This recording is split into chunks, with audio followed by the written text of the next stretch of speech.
I don't know her. I don't care about her at all.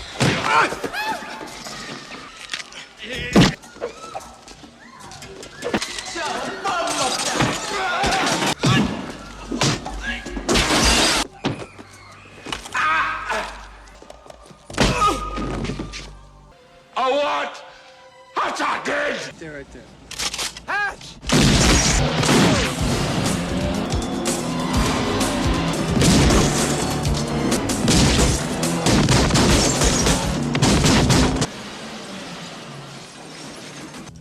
I want you to meet my sister, Fire.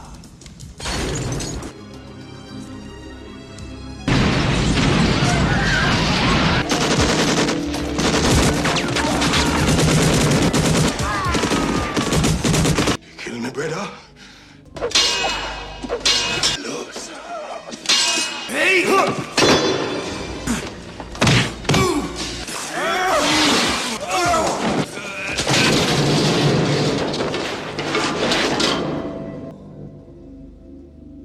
The story begins with a surge of tension and danger in Colombia, where DEA agent John Hatcher and his partner Chico are in pursuit of a drug trafficker named Hector. The chase races through crowded streets before they finally corner him.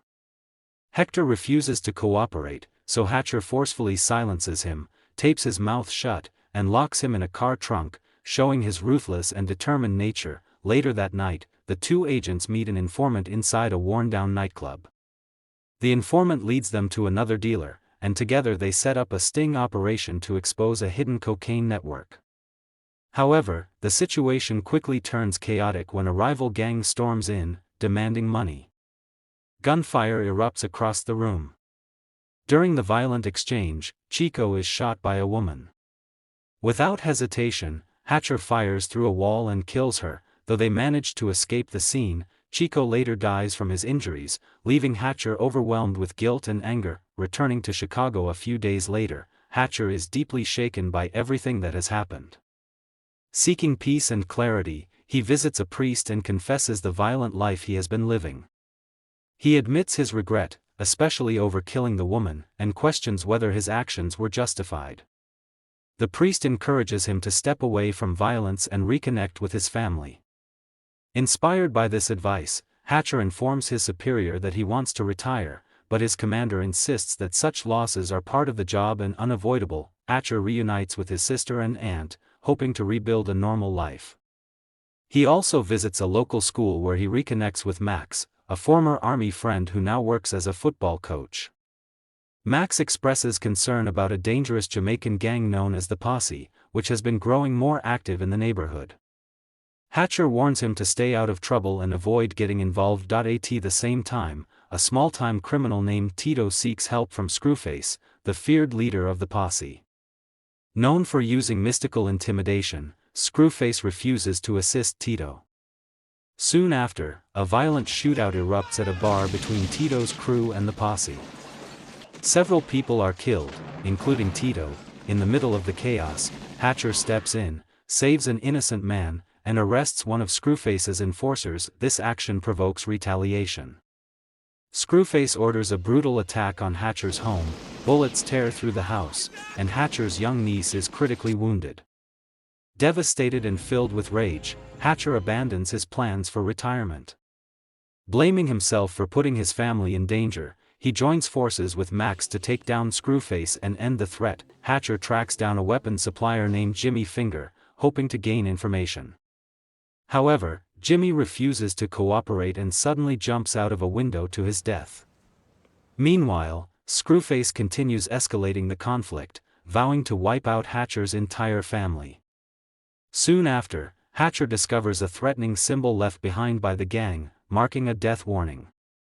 When he rushes to protect his family, he finds the guards already murdered and his sister badly injured after another attack. Fully committed now, Hatcher and Max begin hunting down the gang's key members. Their pursuit leads to a high-speed chase that ends inside a shopping mall, where they eliminate several of Screwface's top lieutenants in a brutal fight. Hatcher realizes the only way to truly stop the violence is to kill Screwface himself.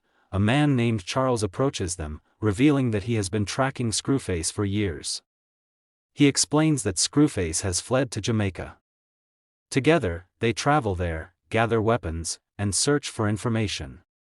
They find a woman connected to Screwface, who reveals the location of his mansion and hints at his use of illusion and dark rituals to frighten enemies. Disguised as gang members, Hatcher and his allies infiltrate the mansion during a party.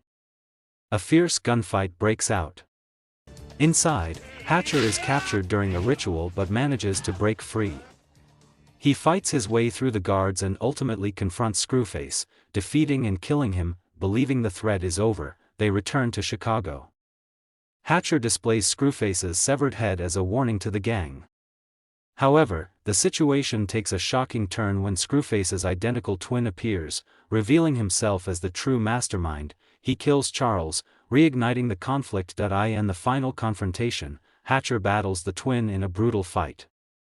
After a long and intense struggle, he kills him in a savage manner, ending the threat once and for all. The story concludes with Hatcher carrying Charles's body while Max, injured but alive, walks beside him, marking the end of a long and violent journey.